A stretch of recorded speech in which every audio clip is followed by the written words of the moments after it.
What's up, everybody? Welcome on in. It is that time of the week. The Sooners on SI podcast, rocking and rolling as Oklahoma prepares to open SEC play. I am Ryan Chapman, per usual, bat around the horn. Good afternoon to the great John Hoover. Hoove up in the 918. What's up, man? How are you? Sooners on SEC ready.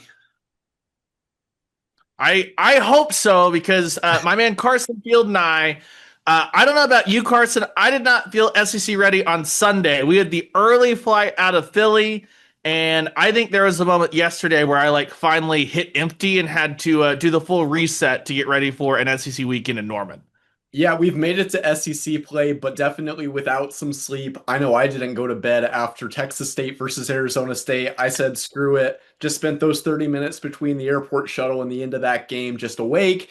So I'm still running on fumes a bit, gotten some nice convenient naps, about 8 hours every night. So can't complain, doing a little bit better now, and obviously juiced for some conference football. Well, Carson, be happy you don't have to talk words at 6 a.m. That really dents into your ability to catch back up on sleep. Also got the great Ryan Aber with us. Aber, you did not make the trip out to Philly, but I'm sorry. I meant to send you a bunch of cheesesteak photos, hoping to make you jealous. But we only made one stop anyway, so you missed out on that, my friend. Yeah, that's all right. I got. I was telling our friend Tom Green the other day that y'all might have ate well on Friday wherever y'all wound up, but there's no way y'all ate better than I did. Went to Madère in Oklahoma City, and then spent the rest of the weekend down in Broken Bow. So it was nice. Was a little bit weird not being on the road for the first time in a long, long time, but made the most of it. Hey, I'm hoping the girlfriend's birthday is tomorrow, and seeing as the Madère menu is entirely gluten-free, that makes it easy for her to spike the fan through, which means I'm just like, we're going to Madère? Yes, absolutely. Just blindly, yes, I'll take that. Not bad at all.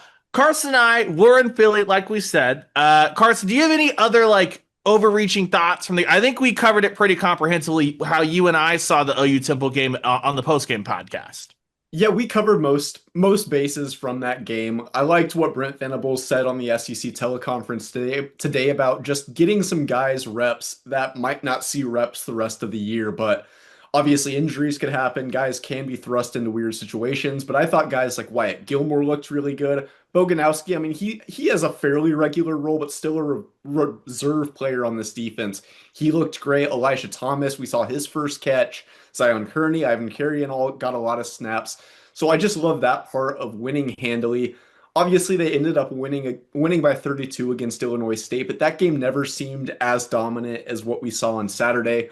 I love that they were able to mix in some guys, give John Mateer, some of the other big offensive and defensive players, some breathers. I thought that was great. That maybe I didn't touch on that too much on the post game, but looking back, just really cool that some of those guys got in and not only played, but looked really good doing so. If you want our full thoughts, you can go listen to Carson and I's post game from the Visitors Radio booth. Me and Tom Brady are one and the same. We do hang out in the coaches booth of NFL stadiums. Who you were back here, obviously running point for us from the home office. Just quick before we fully roll this thing forward to Auburn, just what'd you think of Oklahoma hitting the road? We talked about it, sandwich spot for the Sooners, but very mature showing. It felt like kind of top to bottom. Yeah, first of all, I'm with Aber. It felt weird to not travel with Oklahoma, snapping my streak. You know what other streak we had to snap earlier this year, Ryan, is the streak where you're sitting right next to me in the press box. That was like 60 some games. I think you missed a game in 2021 or 22 or something. You were sick, but yeah, Eddie sucked. And Dylan, we were all in Morgantown dying on the field in a miserable game. Yeah. And then Eddie got the flu first, and then he was back up by the end of the week for Bedlam, and I got knocked out for Bedlam, which was not fun. Nope. That was 2022, right? That was the one they lost at West Virginia. Yeah, the rain game. So anyway, not to derail the conversation, but I was really impressed with how fast Oklahoma got started, how efficient they were offensively. I think we know what a unit they are defensively, right? Everybody, and Temple wasn't going to go anywhere with the football. They weren't going to get in the end zone. They weren't going to, produce a lot of first downs, sustain a lot of drives. But they created a lot of 3-and-outs on defense, and then the offense answered. They played, guys, complementary football. How about that? They played good offense and good defense at the same time. That gives you a little bit of hope if you're a Sooner fan that this team may have turned a corner.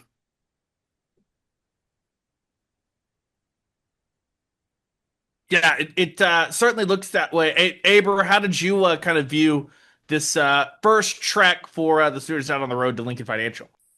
Yeah, I think like Hoover said, it wasn't like Temple's offense was really going to push OU's defense, although they had put up some really good numbers, especially efficient numbers, but just the sheer number of three and outs. I mean, you look at the drive chart and you've got what, 1, 2, 3, 4, 5, 6, 7, 8, 9, basically 10 three and outs on there. Obviously, the field goal was a four-play drive, but didn't get a first down there.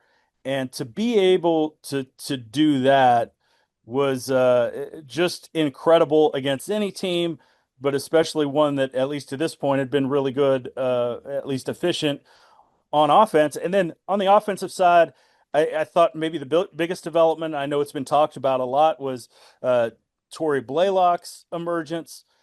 He's looking more and more like the number one running back, which is, I think, would have been a tremendous surprise to pretty much everybody going into the season.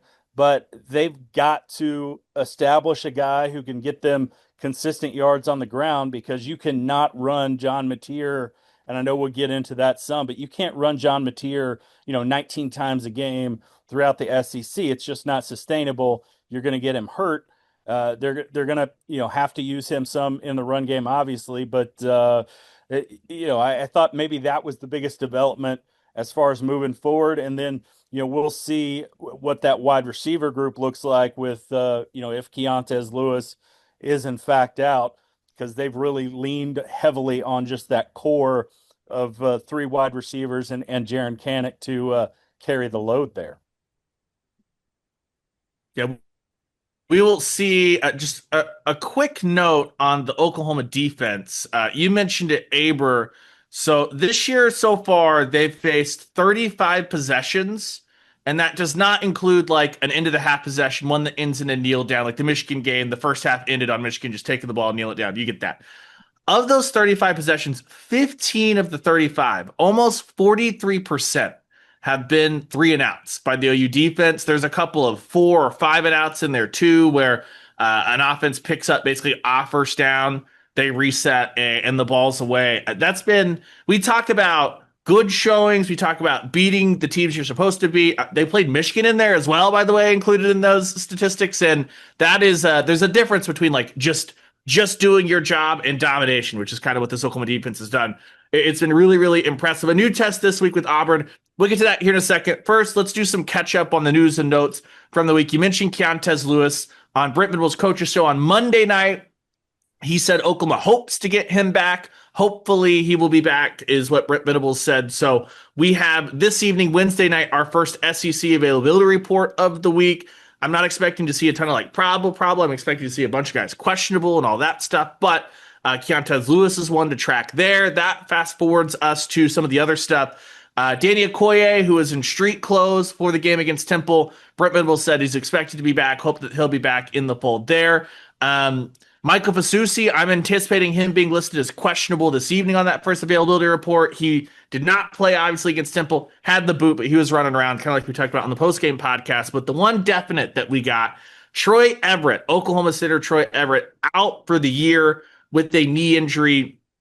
Just sucks for him. First off, a guy that battled through an injury 2 springs ago to kind of rejoin that offensive line last year, had really emerged as a vocal leader, captain of this football team. He had gotten his starting job taken by Jake Michael and still was a nice vocal leader there through that Michigan game, and then went down last Tuesday in practice. Now you're looking at boys on the depth chart. Owen Hollenbach is technically listed as the backup center. Gunnar Allen is the guy that got, I think it ended up being 3 snaps total against Temple. If they really needed it, you might see Fabechi Weewoo pop out. It'll be interesting, Hoove, that this is the first little area where it feels like, hey, like at corner, they've been waiting on guys to get back. Hey, they're still waiting on Giovanni Gibson to get back. But this feels like the first time so far in this season that Oklahoma might be like razor thin at a certain position. Yeah, it feels like, we went through that season last year where the first 4 or 5 weeks of the season, there was guys dropping like flies, right? I mean, every week there was a new guy out for the year, out for the year, out for the year. And I'm going all the way back to the 1st of August. This is the first time this year where it feels like, is this something we need to keep an eye on? Injury, but I'm talking about the injury bug, right? Nobody wants to hear it. Nobody wants to talk about it. And let's just boil it down for Troy. It sucks for Troy because he was so happy talking to him on, I think, August 8th at their media day, August 3rd, maybe something like that. First week of August. He was so happy about the last time I was hurt was spring of it beyond a year ago, 2024 spring. He said, this is the first time in his career, he's had a healthy offseason and went through spring practice uninjured. I was just so happy for him. It sucks for him. It sucks for us because he's such a good talker. He's such a good representative for what's going on the offense and what's going on the offensive line and relationships with John Mateer and, his fellow offensive linemen. He just had such a good finger on the pulse of the team, I thought. And so not having him come to the interview room anymore, we lose that. The fans are going to lose that. And frankly, he seemed to enjoy those interactions. So, but man, I sure was hoping he would be one of the guys that could make it through this season. Just for the simple fact that he said every year of his college career, at some point he's been injured. And so making it to 2 games, 3 games, you're like, you go Troy Everett, and then boom, this snaps up. It's like, you got to be kidding me. I feel so bad for that kid. Yeah, it's a pretty devastating loss for him. Just kind of touching on what Hoove said about his leadership, looked really solid in the first few games when he was healthy for OU this year. Seemed like just a locker room team guy, someone that was huge for what this program represents. Obviously losing him, that's just big. Thin position, Jake Michael admittedly has looked really good. So if he can stay healthy, it probably won't be that big of an issue from just simply playing terms.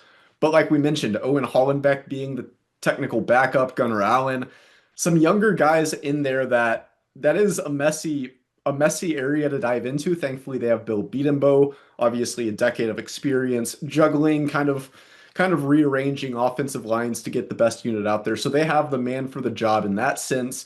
But a silver lining I think they can take is compared to when OU's offense was near full health at the beginning of last year to what we've seen near full health this year, it's looked a lot less sloppy. It's looked more like not a finished product, but closer to it. They've moved the ball with ease a lot more than they did early in last year before the injury bug.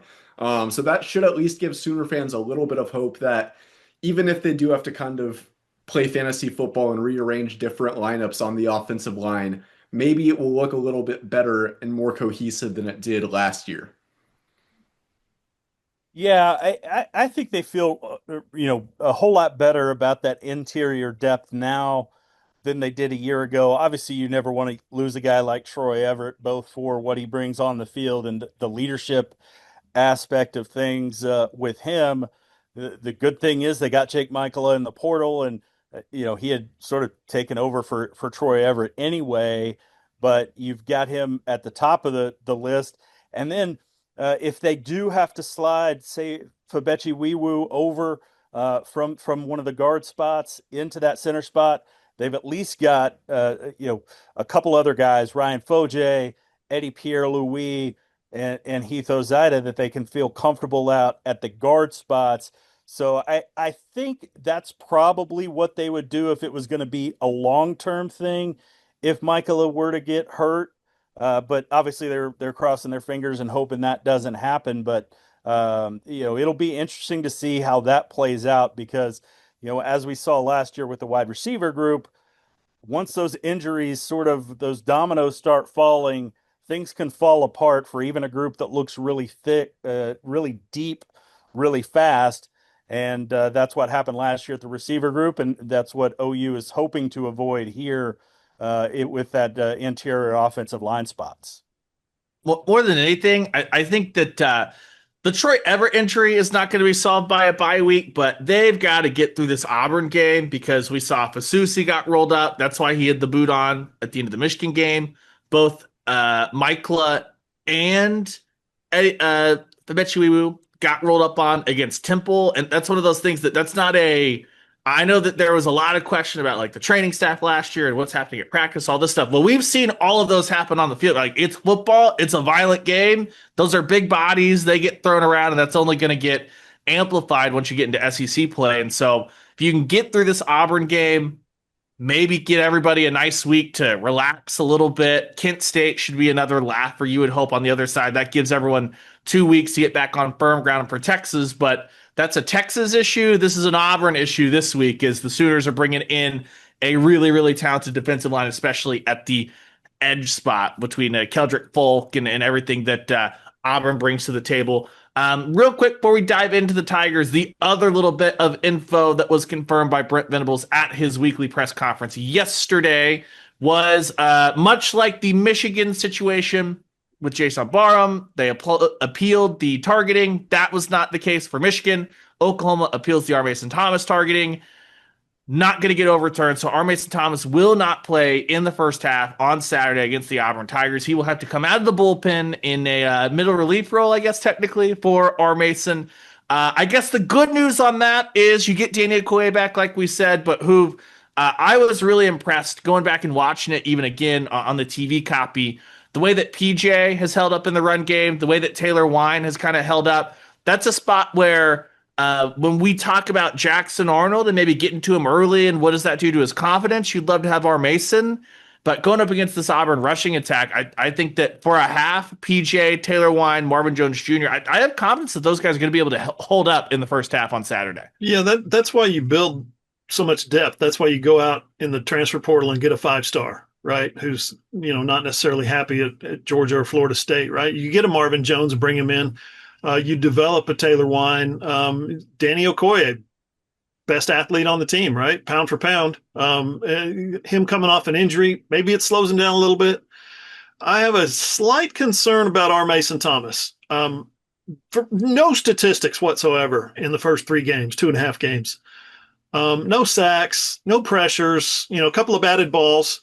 But just in terms of living up to that all SEC, second team all SEC kind of, pressure that comes when the season starts and you're coming off a season with 9 sacks and everybody thinks you're going to get 15 this year. Comes into the week 3 with 0. It just kind of looked to me like he's gotten a little bit frustrated, like he's trying to do some things, trying to generate a little more juice from the defensive line, trying to get his, I don't know, not anything selfish, just like he maybe hasn't produced like he wanted to, so he's trying to hurry things. And I think that was probably part of what happened, because the hit was late, and that's what he was originally flagged for, was roughing the passer after the ball was gone.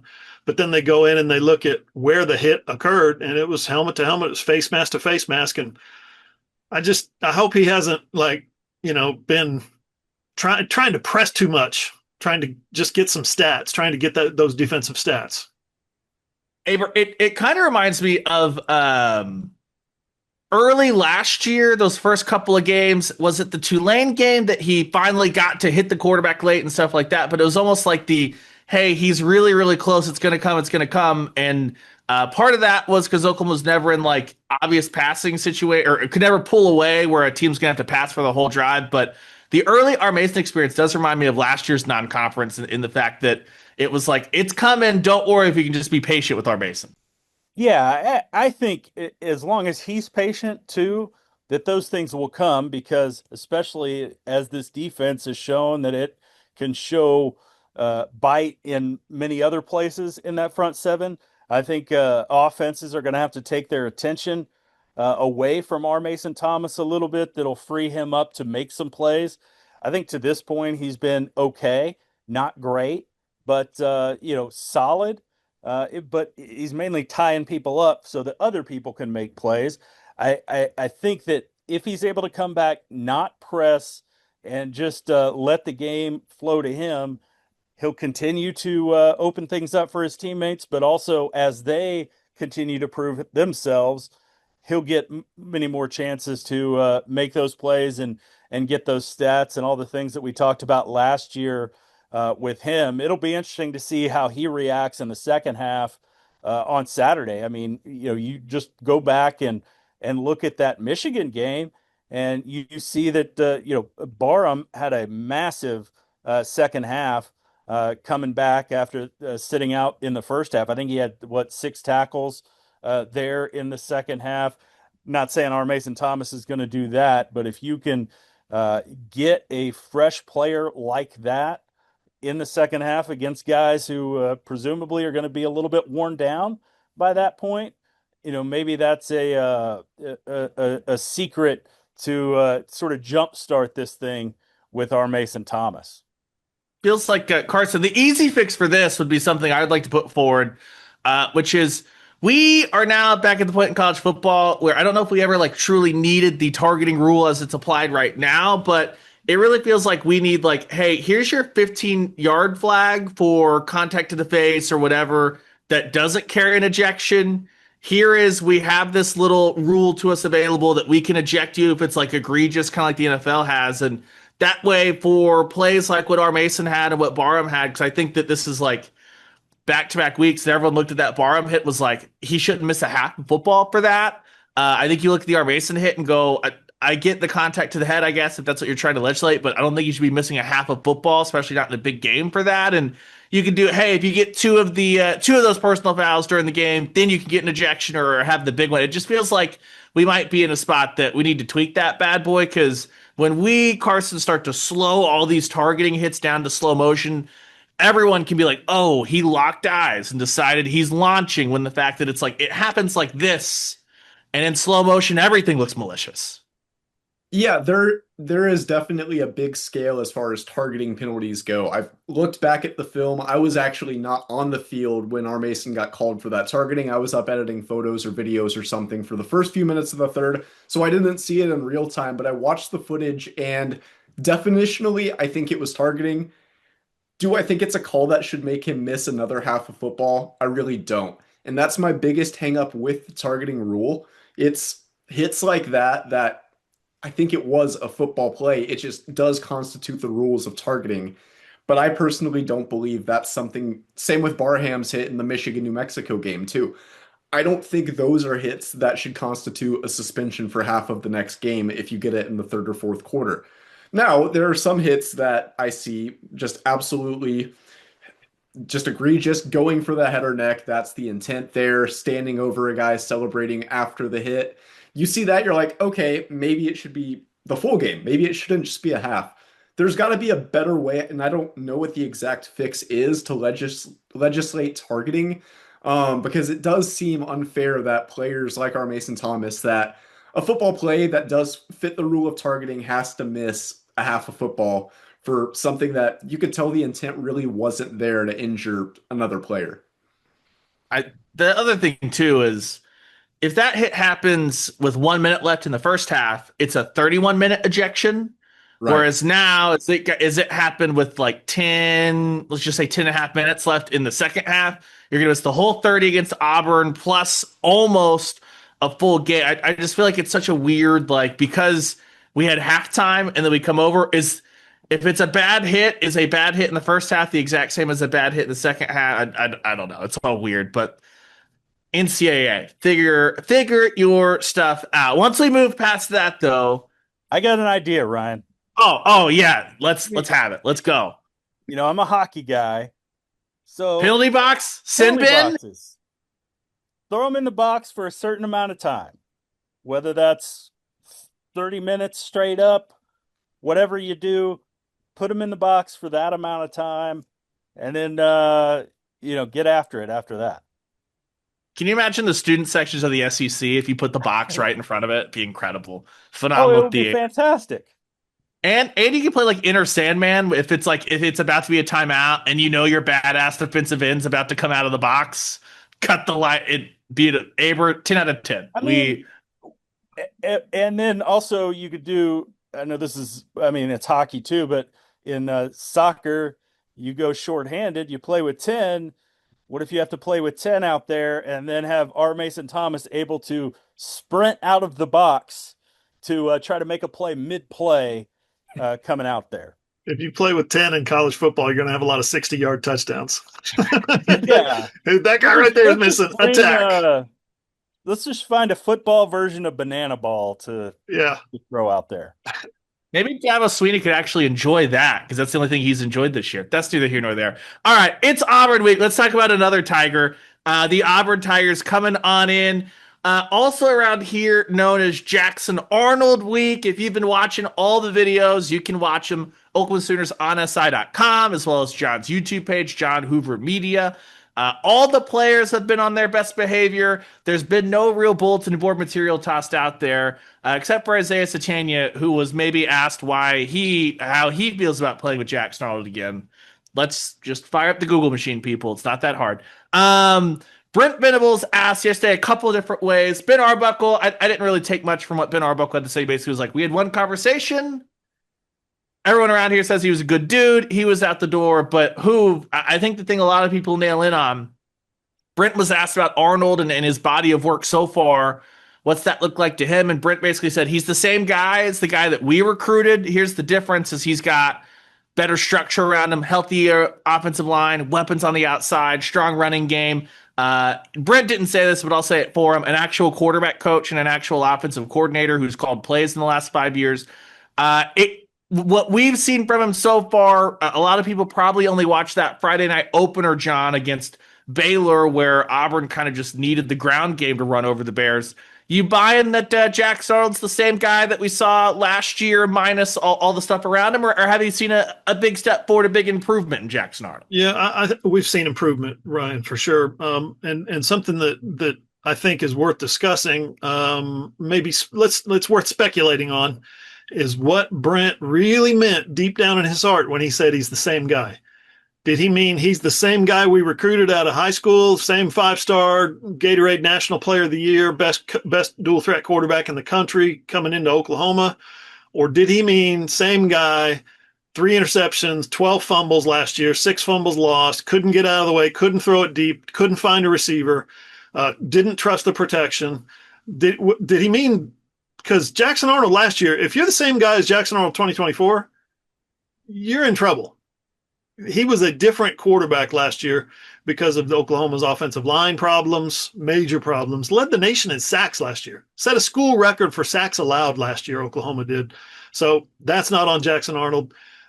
Did not trust his receivers. I think that's obvious, especially when you've got your top 5 wide receivers gone out for the year, and he's having to make do with, Bauer Sharp as your leading receiver and checking it down to the running backs. Guy had no time to throw. He had nobody to throw to. So last year, burned for him.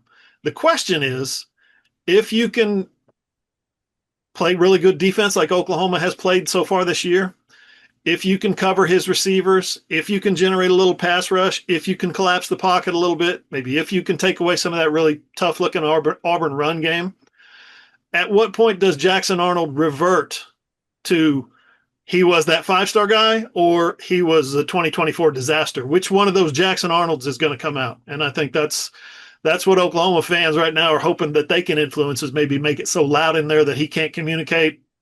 All of a sudden they have breakdowns in protection. All of a sudden they're hitting the quarterback. Oklahoma's their defense has been elite, no doubt about it. But we know they have no takeaways, 0 takeaways, which is interesting. Which one is more of an upset, that this Oklahoma defense has 0 takeaways, or that Jackson Arnold has 0 giveaways? Those are the two that just don't kind of jibe for me. First thing to break, right, of those two things. But Oklahoma's defense last year, they were 10th in tackles for loss, 25th in quarterback sacks. So far this year, they're 19th in tackles for loss, 53rd in quarterback sacks. So they got to start generating some pressure. They got to start confusing the quarterback. They got to start shutting down the run game and putting pressure on the quarterback. And when the quarterback is Jackson Arnold, and you've seen what he can do when you put pressure on him, this could be a very, as I wrote this morning, very pivotal week for Oklahoma.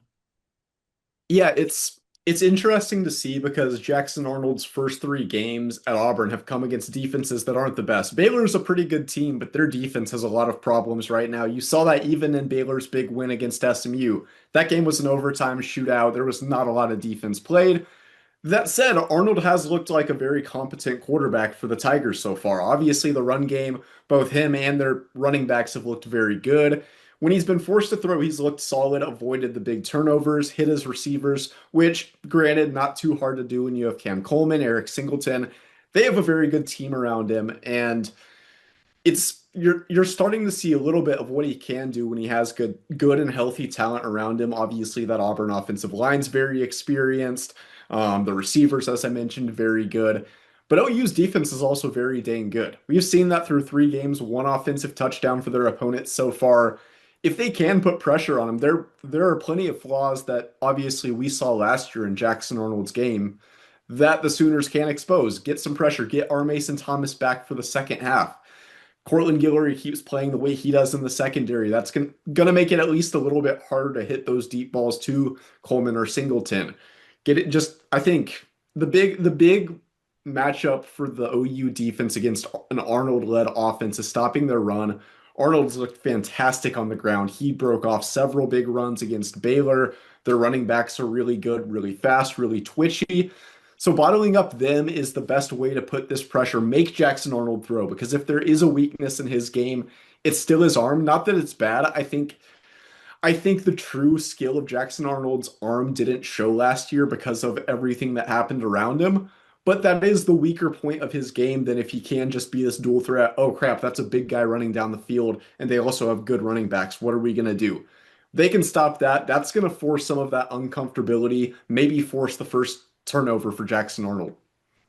Yeah, I think going back to what Brent Venables was saying about Jackson Arnold, I think he's mainly talking about the physical aspect of things, the arm, the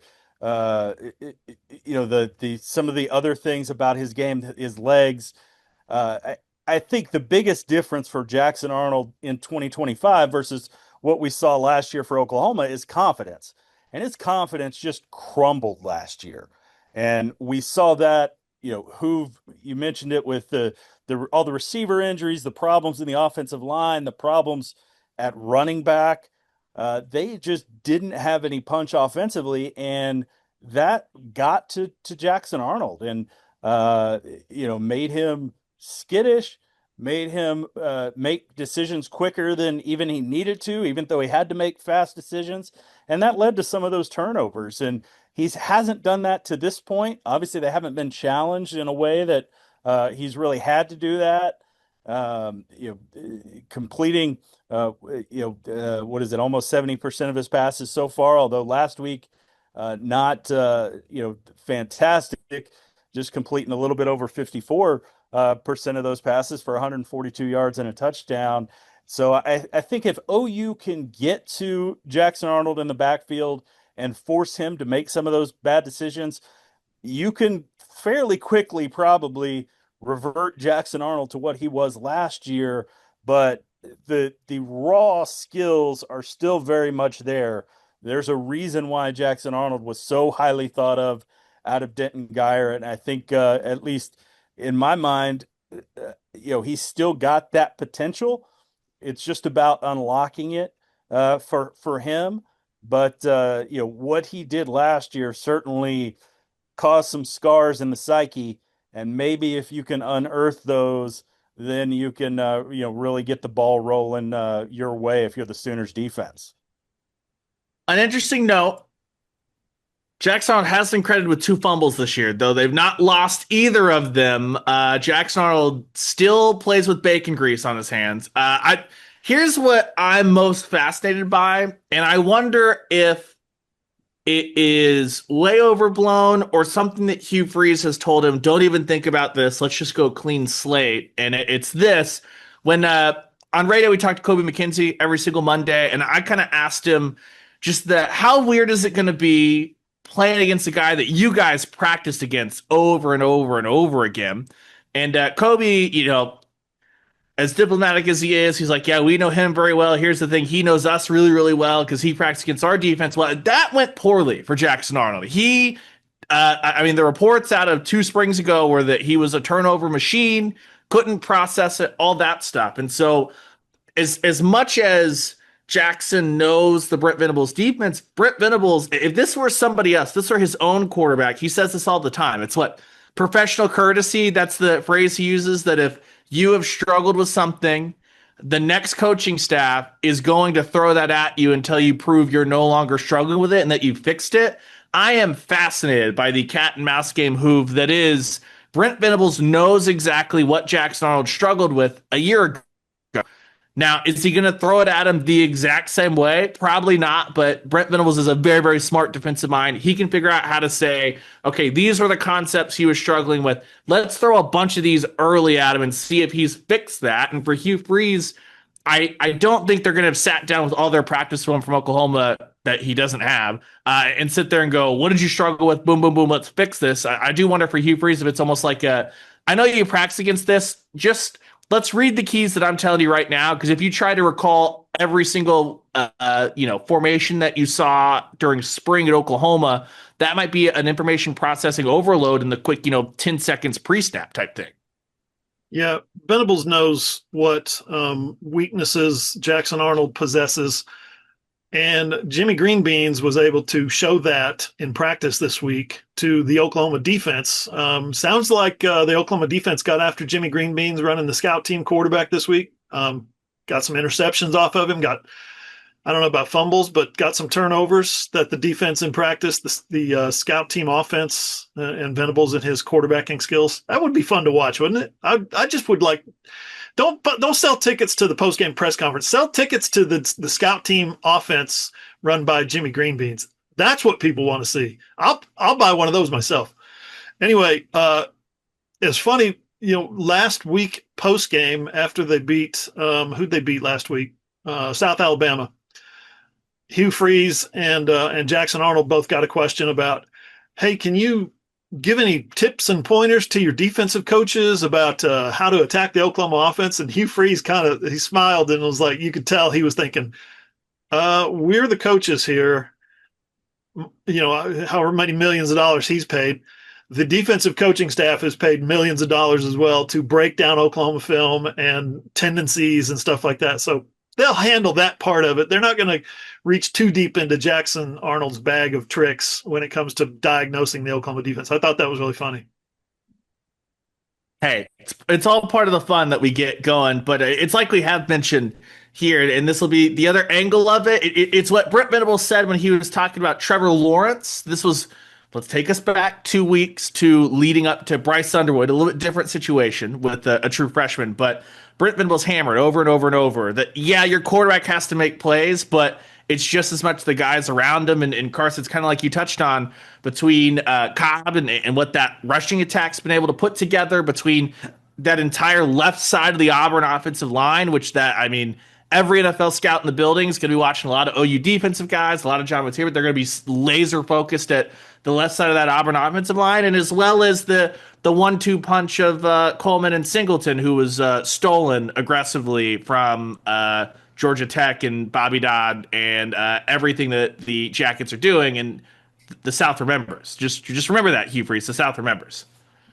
Yeah, credit to the Auburn staff for realizing how important it was to reload the skill positions in the offseason, getting Coleman and getting Singleton.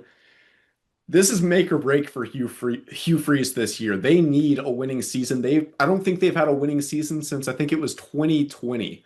So, this is a program that was once really good that has been, I don't know if I'd say really bad, but really below what they should be with the resources they have, the history, the facilities.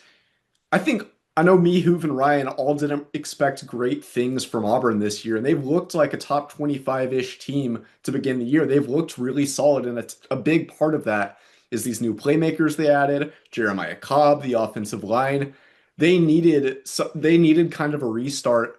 Obviously, their offensive line's pretty veteran-laden, a lot of returners. That's been a big reason to their success. But they really did what they needed to do to combine some new guys like Arnold, the receivers, bring back a veteran offensive line, and you're seeing a good product that we saw a Peyton Thorne-led Auburn offense last year that was not very good. We're seeing a Jackson Arnold-led offense that still has flaws. You're going to see some inaccuracies from Jackson Arnold, but they look a lot better in between what their defense has. They look like at least a competent, competitive team in the SEC, which at least I know I didn't really expect coming into the year. I was not high on Auburn, but they look the part right now in that offense. They present a lot of different things at you. Yeah, Aber Cam Coleman, we were out there on the plains last year, and he caught what 3 catches for 82 yards. That was part of the early game.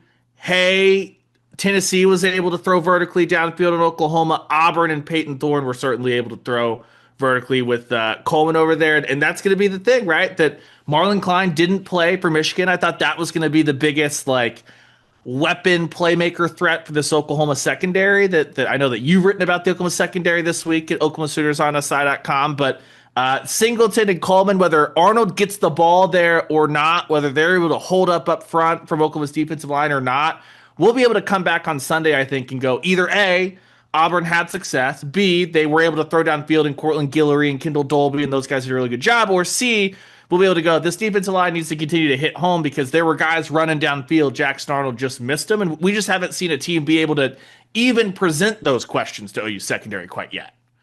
Yeah, I think this Auburn defense or this Auburn offense, excuse me, is going to test OU in a way that they haven't been because of that depth in on their offense, especially at the wide receivers, but also again with their running game that's been really good this year. And yeah, there's a question over how they handle it, given the fact that they haven't really been pushed like that. Hugh Freeze said this week that he would like to throw the ball deep more. They haven't done that a ton to this point, although they've had some success with it.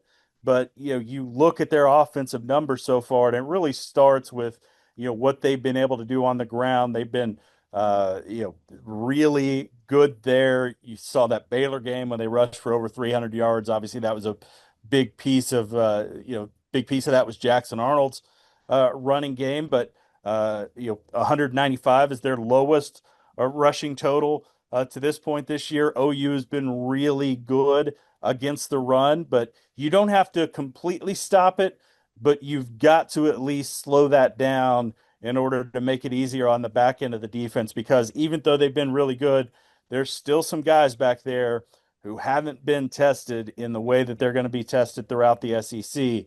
You mentioned, Cortland Gilroy, some of these other younger players, Reggie Powers, guys like that are going to, face a different level Saturday than what they faced to this point. And it'll be a big litmus test for where this defense stands, especially on the back end. Real quick, guys, Jeremiah Cobb has had two 100-yard games, and Jackson Arnold has had a third 100-yard game. Jackson got his against Baylor. So, yeah, their running game, they haven't needed to throw, right, against this schedule, against the teams that they've played. And they have kind of developed an identity, I think, running the football. So Oklahoma's defensive rushing stats would be a lot better if what's his face hadn't gone 75 yards for a touchdown from Michigan on the first play of the third quarter. Yeah, Justice so Haynes. yep. So they would be, and they wouldn't even have given up a touchdown. The defense as a whole, if not for that 175 yarder, that was their only touchdown allowed this year. So yeah, it's good. I think that's the strength on strength part of this situation. You're not going to want to see, if you're talking strength on strength, you're not going to want to see Jackson Arnold having to throw the ball 35 times against the number one pass defense in the country, or number two, I guess. Yeah, and part of the fun part about that too is just because these questions haven't been asked, Cortland Guillory could just walk out there and answer all of them and be awesome, and that would be fun as well. We'll see. I'm interested to see also what the Eli Bowen designation is on Wednesday night's availability report. I believe he has worked his way back onto the practice field, so we will see. Well, there don't forget and don't undersell. You guys covered it in the postgame pod, but I mean the return of Kendall Dolby to the defense 1 year after snapping his ankle like that. Holy cow! And he's out there running, hitting people, getting in piles, knocking people backwards, covering passes downfield. Very impressive by him, and that's huge for this defense. Yeah, and we'll see too with Gentry Williams. That was another guy that, as he was coming off the field, just some guys patting him like, "Hey, we'll get you out there," that kind of thing. Interested to see, like I said, Wednesday night, Oklahoma Sooners on SI.com about 7:15, 7:30ish. I wish I could tell you it'll be up at 7, but the window's like 7 to 7:30. We'll obviously update it. Just follow us at Sooners on SI on the Twitter machine, X, whatever it's called. Turn those tweet notifications on, and guess what? When we know, you'll know. We'll put that out there. It'll be easy. Let's flip it over to the other side of the ball. I know that Jackson Arnold's playing. There is another quarterback who's actually like a Heisman front runner right now playing in this game, and that's John Mateer. This is going to be a fun. I feel like, guys, this really resembles the Michigan game and the breakdowns that we've talked about with the Michigan game because for OU's defense, to like win first down, you're probably going to be in a good spot. For Oklahoma's offense, you want to win on first down. Why? Because Auburn comes in top 15 against the run, top 15 in tackles for loss per game, top 15 in sacks per game. They've got Keldrick Falk, who is absolutely phenomenal out there. He's been patrolling the edge for the Auburn Tigers out there. They've also got Kieran Crawford, the senior, that's been doing a really, really good job. 5 different defensive ends have at least half a sack so far this year. In a weird way, though, John, when we talk about at the top, some of the offensive line bumps and bruises, things like that, we've seen in all 3 of these games, Ben Arbuckle feels no shame about passing to open up the running game. He has no problem hitting that quick passing game early. And I think that's going to play into not just what Oklahoma wants to do to attack this Auburn defense. If you watch Baylor, they moved up and down the field by throwing over the middle of the field. But I also think that plays into how do you protect your offensive line a little bit? Have a lot of quick passing games where they're releasing and getting downfield and hopefully chasing the ball as Oklahoma goes boom, boom, boom down the field if you're Ben Arbuckle drawing it up. I think that's kind of what Oklahoma wants to do anyway, attack the quote-unquote weakness of this Auburn defense.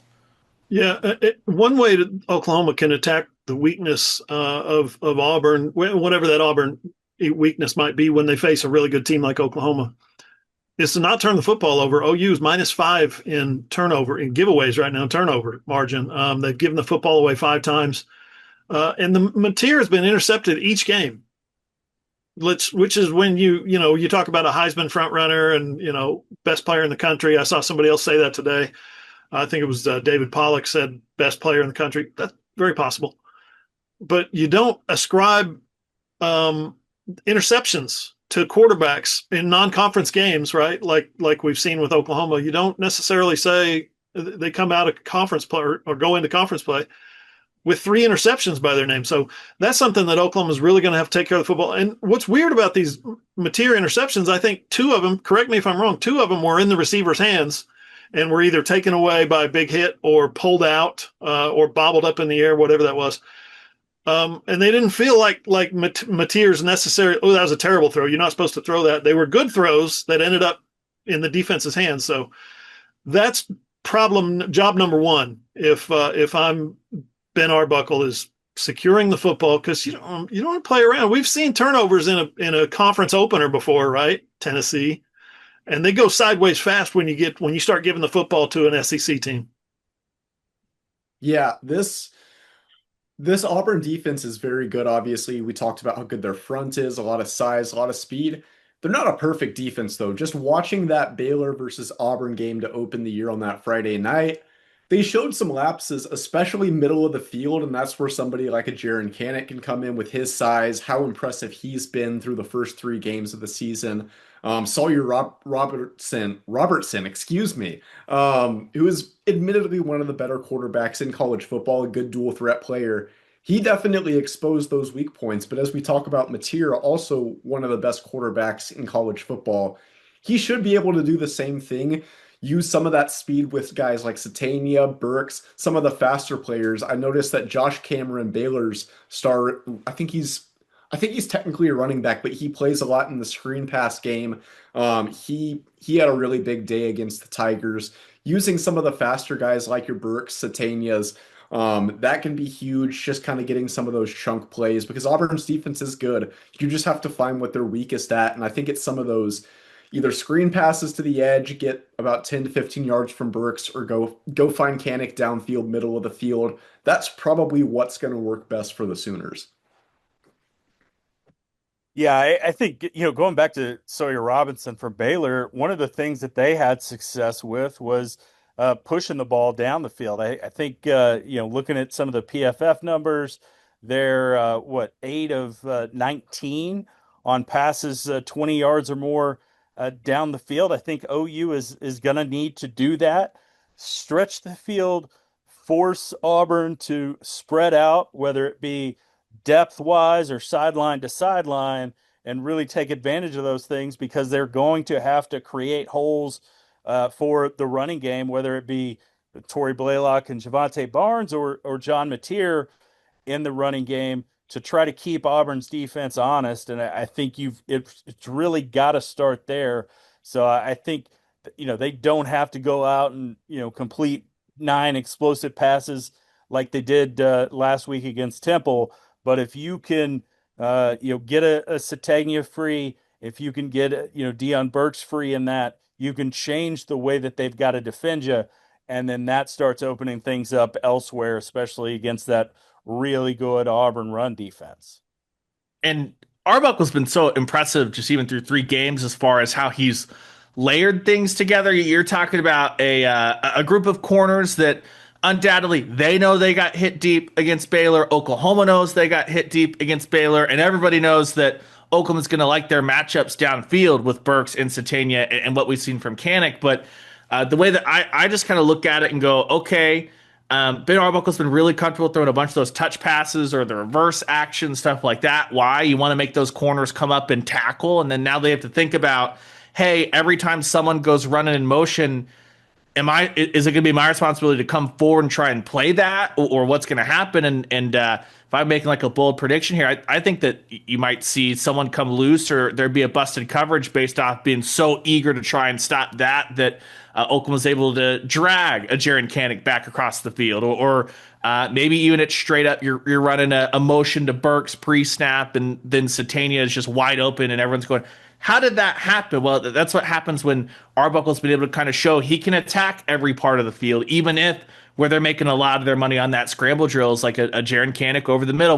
What I do think will be huge, though, is if Keontez Lewis is not able to go, which would not just be like totally stunning because of those kind of hits. It usually feels like that's a week in concussion protocol, that kind of thing.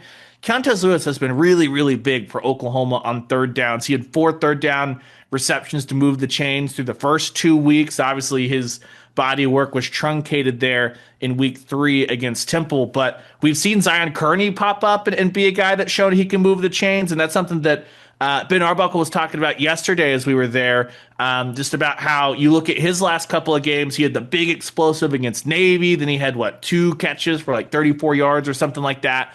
Don't have the numbers off the top of my head against Temple. That's maybe potentially something there that could be an option for Oklahoma, just as seems like Emmett Jones thus far, they're not doing a ton of big rotations, but the guys that they've put into those positions have been productive so far through 3 weeks.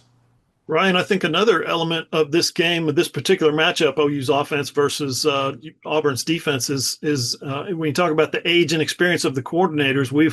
We've talked about Ben Arbuckle being young and only 5th year of college football as a coordinator at that level, whatever it is. His first year in the SEC, he's going up against DJ Durkin, who has been a major college football coach now for going on 25 years. He's a defensive coordinator at Auburn. He's been a DC or a head coach for 13 years, for the last 12, 13 years. So that's something that Durkin is probably, he's seen hot young offensive coordinators, and he's seen the West Texas offense and the Panhandle and blah, blah. So he's probably eager and excited. I got some tricks up my sleeve for him. Ben Arbuckle might not have seen a whole lot of, veteran type defensive scheme, something that's way back in the bag, right? Something that that Durkin, he's been a defensive coordinator at Florida, Michigan, Texas A&M. So he's probably got some tricks, right? Some things that Arbuckle hasn't seen. Now, here's where it gets a little bit back in OU's favor. If you go to our Auburn sister website on SI, Auburn Tigers on SI.com, you'll see a story about how the Auburn defense has had some problems in their 3 games getting lined up. Communication, whether it's from the press box, the sideline, among the players, the middle linebacker or the safeties or whoever's communicating down there, people are turning around and talking to each other, right, while the snap is happening. People are shouting at each other, get out to your position while the ball is snapped in receivers. So what I'm going at here is look for Arbuckle to see that stuff on film, get them in a position, disadvantageous position, where he can hit them with some tempo. right? Okay, if we get a first down in this situation, we're going to immediately go tempo because we know they're going to be communicating. We know they're going to be trying to fix things. They're going to be running people in and out. So let's hit them quick. I think Arbuckle's going to take advantage of that. And then remember, Mateer, he's pretty savvy. He's pretty smart. He's going to be well coached up to see mismatches and when somebody's got their head turned or when somebody's out of alignment in the whether it's a linebacker or a D tackle, three technique on the wrong shade or safety's not on the hash or something like that. He's going to see that. He's going to be able to exploit that, or he's going to try to exploit that. We've seen Mateer and Jake Michael. I don't know who we give more credit to, Mateer or Michael. In the Michigan game, Oklahoma got a couple free plays on something, not necessarily being lined up, but guys jumping off sides. And there were one or two against Temple that they efforted. Well, I think one of them didn't really pan out, but we've seen that that's something part of this offense. They've been coached up to look for that stuff. So we will see that there. Again, you mentioned Durkin and the experience gap. It just, this whole thing very reminiscent of the Michigan lead up of it. It's Wink Martindale, someone that's been all over the world as far as defense goes, and Arbuckle felt like he had Martindale on skates there for a couple of drives, and overall it was pretty good on that side of things. And I think here's the like constant of this: you got a 1 week reprieve last week with playing Temple. Torrey Blaylock got fed. I'm not saying that Torrey Blaylock's not going to be a part of this game plan, but you got a bye week and then Kent State. If John Mateer has to run the ball 20 times for you to get to 4-0, John Mateer is going to have to run the ball 20 times for you to get to 4-0. This is one of those games where you look up and go, once this is done, you got a 2 week countdown clock until Texas. And once you get to the other side of Texas, that's where you don't have these spots anymore to say,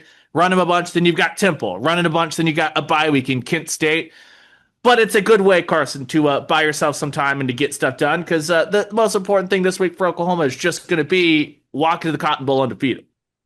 Yeah, no, I know we've talked about this before, but the way they drew up this schedule, it's just so advantageous for OU having easy game, hard game, easy game, hard game, easy game bye week, and then a lot of hard games in a row. It's pretty perfect with how it lines up as far as keeping players healthy. Obviously, there are going to be some season-ending injuries like the one that we saw with Troy Everett, some more serious stuff.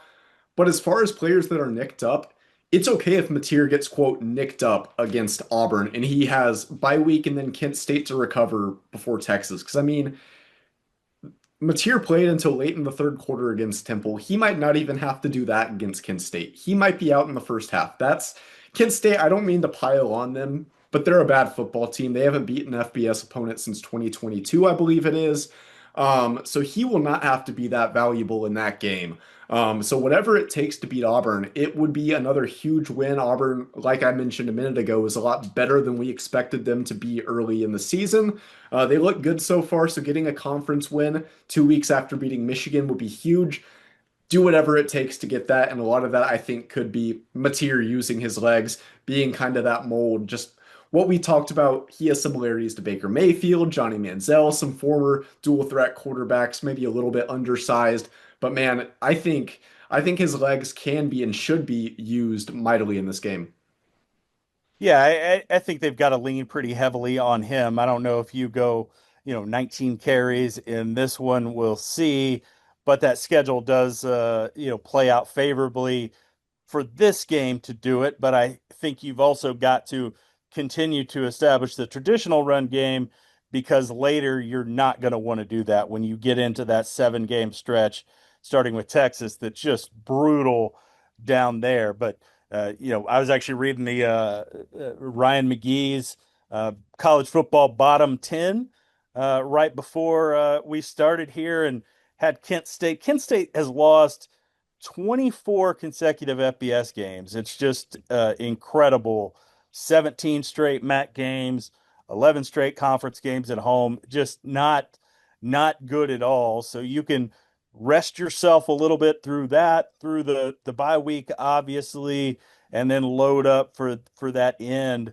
But I think, yes, you use John Mateer as much as you need him to, but you really hope you don't have to use him, as your primary running option, because as good as he's been in that, and as lucky as they've been, when you're playing SEC teams, it only takes one hit to get you knocked out for a long time, and they certainly don't want to lose John Mateer. So don't be too shy about it, but also don't be too cavalier about just saying, "Hey, it's Auburn. Let's run him out there and do whatever they need to do in this one." You've really, I think, got to at least get something out of those running backs in this one to feel good about yourself moving forward. Not to put the cart too far before the horse, but I have to imagine that a lot of the thought process in the Switzer Center is like play good defense, force some turnovers, play complimentary football, take care of the football, and if you can get up a little bit, you can start turning and say, do we want to hand this one to Blaylock? Do we want to hand this one to Barnes? Do we want to hand this one to Xavier Robinson? And if you're playing with a couple possession cushion, you don't have to go to the ground with John Mateer as much. That would be very, very helpful. I don't know how much you're going to see that throughout the SEC schedule, as Brent Venables likes to say, one possession league, but we will see here on Saturday. And also, they could always turn it over to Michael Hawkins. We've seen what he can do against Auburn. Yeah, well, just don't ask him to throw the football. That was not good against Temple. I feel bad for Elijah Thomas. That was a touchdown, and Michael Hawkins Jr. just didn't get it to him. But that's okay. First game in the Arbuckle offense in full swing. We will see. Also, Aber, what I'm hearing from you and from Carson about Kent State is that we'll be talking more like Dancing with the Stars than Kent State on Kent State week, because that's apparently my Tuesday now. So did not expect that, but I lost the TV trade on Tuesday last night with no Maction. I was like, there's nothing for me to watch. I guess you can have it, honey. Sure, go for it. Are you hooked now?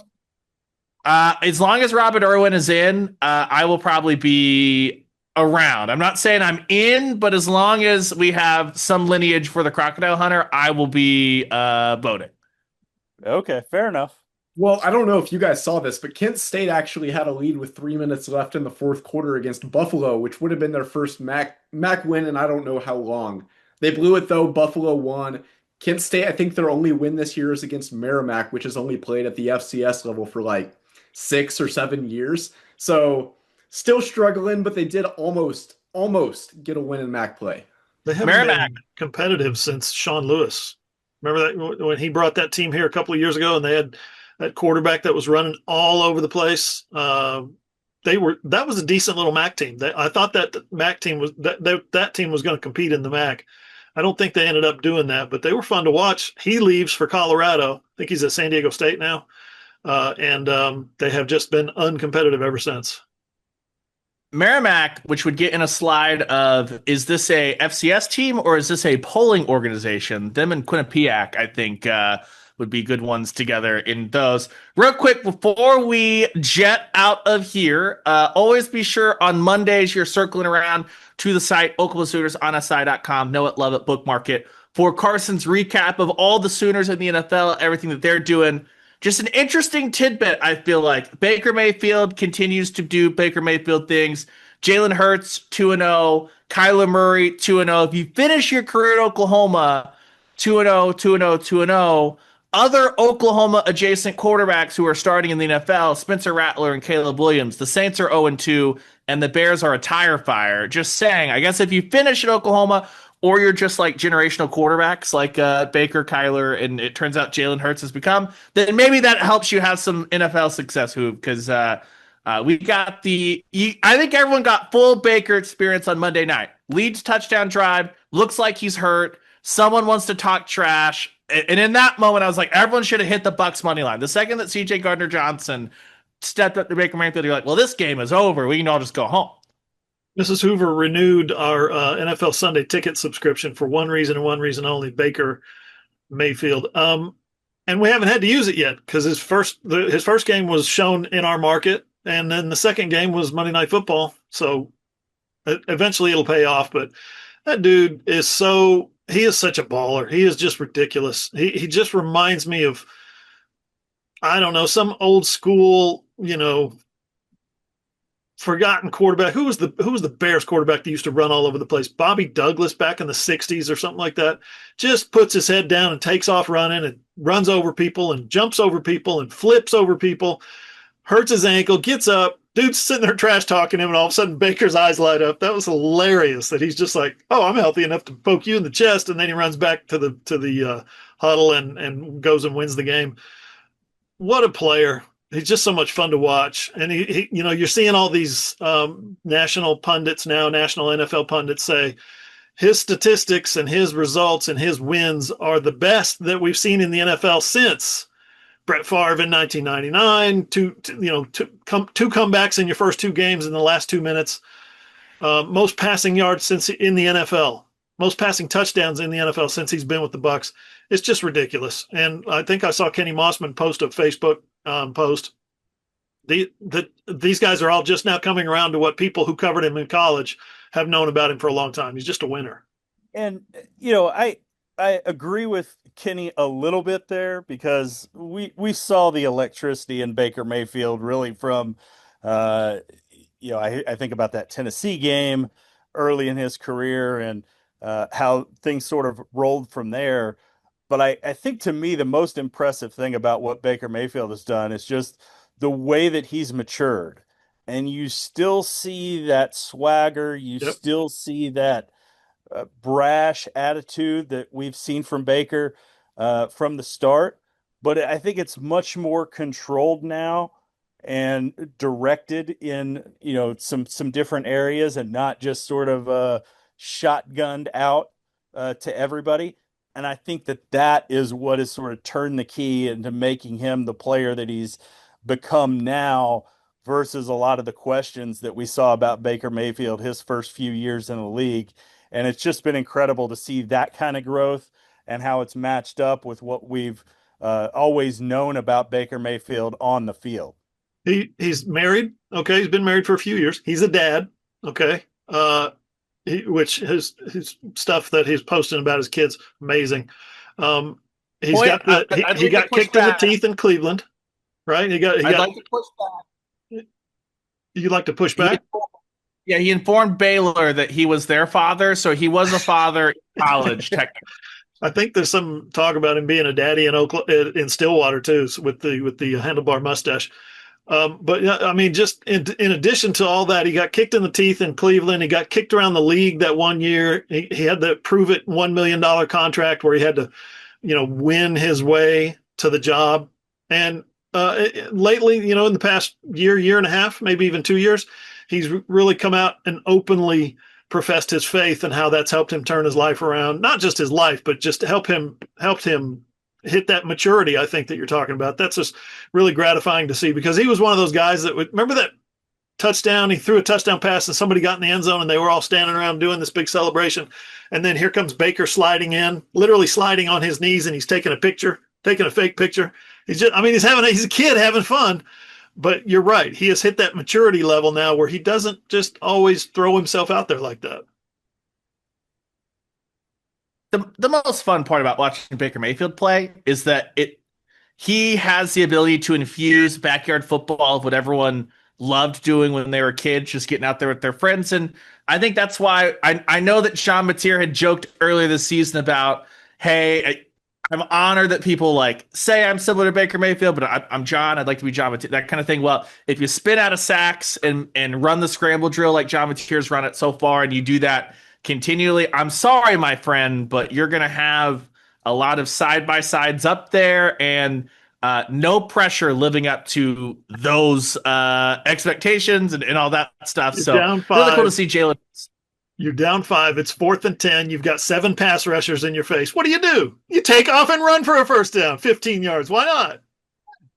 Just go for it. So cool to see Jalen Hurts too in a great exchange with was that Chris Jones, who just shows off the Chiefs culture on full display of, I'm losing the game, I'm just going to yell about Jalen Hurts only having 100 yards passing, and I'm just like, and on the scoreboard, point. So shout out to the Chiefs for continuing to beat Kansas City. And then are the Cardinals playing football, by the way? I see I know they tried to set the second half on fire against the Panthers, but I see, for an NFL team, I think I see the least about the Cardinals. It's kind of incredible. So we have that going. Aber, are you going to just where do we have to send you to cover the Rookie of the Year being awarded for the National League? 'Cause I think that just kind of got wrapped up yesterday with Cade Horton again. Yeah, I would certainly say so. And if you want me to go to Chicago for the playoffs where he's likely to be one of their playoff starters, I guess I can probably suffer through that. Just for the job. Well, you've covered an MLB game this year already, right? I This have. season? Yeah, I covered the Tigers in Jackson Job's major league debut in Seattle when I was up there for the NCAA women's tournament. You've covered Big Dumper. Why can't we send you to Chicago? I mean, it's all coming together. We will see. All right. Before I get us into more trouble with our lovely listeners from the Kansas City area, we love you, just not your football team, and that's me. I don't know if you little Raiders action. Anyway, we will be back on the post game pod following the Auburn contest. You'll want to stick in and get all in the middle of that because you never know who's going to roll by. We'll get settled on our game day crew back in Norman, so it will not just be Carson and I rolling through there. Everything we'll have the rest of the week, as always, per usual. Oklahoma Sooners on SI.com if you need to catch up, any breaking news, all that fun stuff. I believe the great Brady Trantham's going to have a little bit of a deep dive in Oklahoma's history, taking on former players, things like that. That should be up around Thursday. He is great with that kind of historical perspective. 3, 2, 1, speak words, all that fun stuff. So be sure to come to the site, Oklahoma Sooners on SI.com. And like we said, for the for the 4-man crew, we'll talk to you guys next Wednesday. But for the pod, post-game pod, fresh, certified fresh from the press box, whatever happens between Oklahoma and Auburn, we will have it there. But for who, for Carson, for Aber, I'm Ryan Chapman. Be sure you're locked in with us, and we'll talk to you guys on Saturday, but next week. See ya.